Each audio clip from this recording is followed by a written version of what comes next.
भारतीय संविधान मुस्लिम पुरुषों को राजा और हिंदू पुरुषों को दास या सेवक कह सकते हैं या गुलाम कह सकते हैं, ये बनाकर रखता है।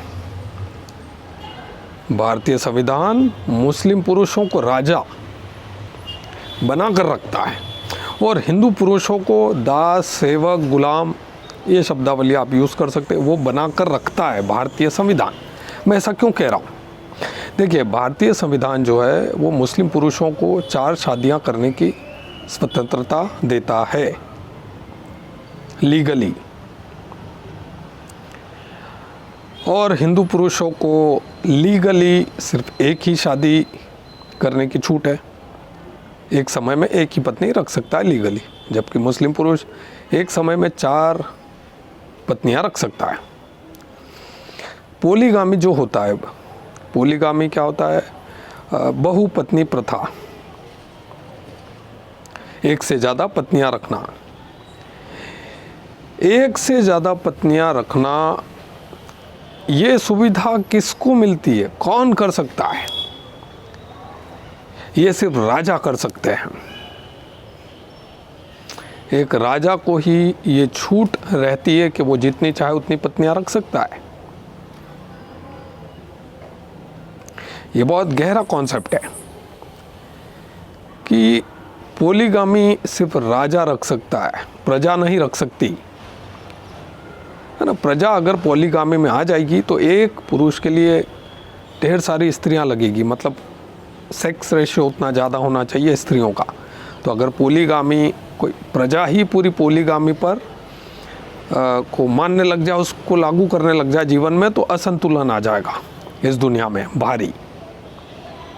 स्त्रियों के लिए युद्ध छिड़ जाएगा क्योंकि स्त्रियों की कमी हो जाएगी। ठीक है, पोलीगामी से ये होगा। तो अगर प्रजा, पूरी की पूरी प्रजा में ही वो प्रथा शुरू कर दी जाए पोलीगामी की, ठीक है, तो वो इसीलिए पोलीगामी जो होती है वो उसकी छूट सिर्फ राजा को रहती है। अगर साम्राज्य में बैलेंस बनाए रखना हो तो राजा को उतनी छूट मिल सकती है कि वो जितनी चाहे उतनी पत्नियां रखे, क्योंकि वो राजा है, वो ऐसा कर सकता है। उसके करने से पूरे राज्य में कोई इम्बैलेंस भी क्रिएट नहीं होगा, कोई युद्ध भी नहीं छिड़ेगा स्त्रियों को लेकर, और कुछ भी नहीं। और राजा के दरबार में शानो शौकत से रह सकती है स्त्रियां, पत्नियां, वो जितनी चाहे उतनी रख सकता है। तो राजा के लिए छूट होती है।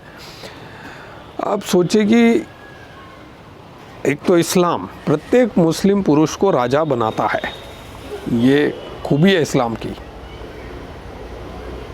ये प्रत्येक मुस्लिम पुरुष को राजा महसूस कराता है कि तुम राजा हो, राजा की तरह रहो। और भारतीय संविधान भी उनकी जो इस परंपरा, इस प्रथा है, इसको स्वीकार्यता देता है।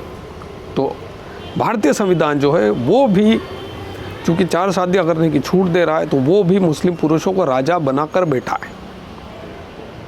ये भारतीय संविधान की बात कर रहा हूँ, जिसमें आप जो मानते हो कि दुनिया का सबसे महान संविधान है और जो सबको बराबरी का अधिकार नहीं देता है।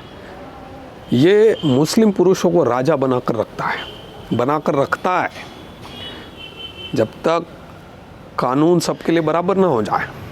या तो हिंदू पुरुषों को भी आप राजा बनाओ, सभी को, कि सब पोलीगामी सबको अलाउ कर दो, जो जितनी चाहे उतनी शादियाँ करेगा, या 4, चलो हिंदुओं के लिए 4 कर दो, ठीक है। या तो ये हो जाए, या फिर सबके लिए एक हो जाए, एक समय में एक ही शादियाँ करो, तब तो बराबरी देगा यह संविधान, तब तो बराबरी देने वाला हुआ ये संविधान। अगर ऐसा नहीं है तो आप जो भी संविधान के प्रशंसक हैं वो इस पॉइंट पर गौर करें कि जितने भी हिंदू पुरुष हैं, आप एक गुलाम की भांति, एक दास की भांति, एक सेवक की भांति, एक नौकर की भांति आप रह रहे हो, और ये संविधान आपको ऐसा ही बनाए रखे हुए है, क्योंकि आपको ये राजा नहीं बना रहा है, आपको ये राजा नहीं मानता, आपको गुलाम ही मानता है। तुम गुलाम हो, तुम दास हो, तुम नौकर हो, तुम सर्विस करने के लिए तुम एक सामान्य पुरुष की तरह ही जीते रहोगे, अपना जीवन जियोगे, एक ही स्त्री के साथ आपको जीवन गुजारना है। जबकि मुस्लिम पुरुष प्रिविलेज्ड है, उनको स्पेशल विशेषाधिकार है इस देश में और ये संविधान दे रहा है। ठीक है, 4 शादियाँ करने की छूट, यानी कि राजा, सभी मुस्लिम पुरुषों को राजा बना रहा है ये संविधान, बना कर रखे हुए है। और अब आप जितने भी हिंदू हैं, आप सोच लो आपको क्या करना है। आपको इस संविधान की कौन कौन सी बातें मानना है, इसमें क्या संशोधन करना है, किस पॉइंट के खिलाफ आवाज़ उठाना है, या फिर ऐसे ही जीना है जैसे आप जी रहे हो और किसी दूसरी कम्युनिटी को प्रिविलेज मिलता रहे, इस टाइप का। तो ये सोचना आपका काम है। ठीक है, इस वीडियो में इतना ही। अगर वीडियो पसंद आए तो वीडियो को लाइक करें, चैनल को सब्सक्राइब करें, कमेंट सेक्शन में जो मर्जी आए वो लिखे। मिलते हैं अगले वीडियो में, बाय।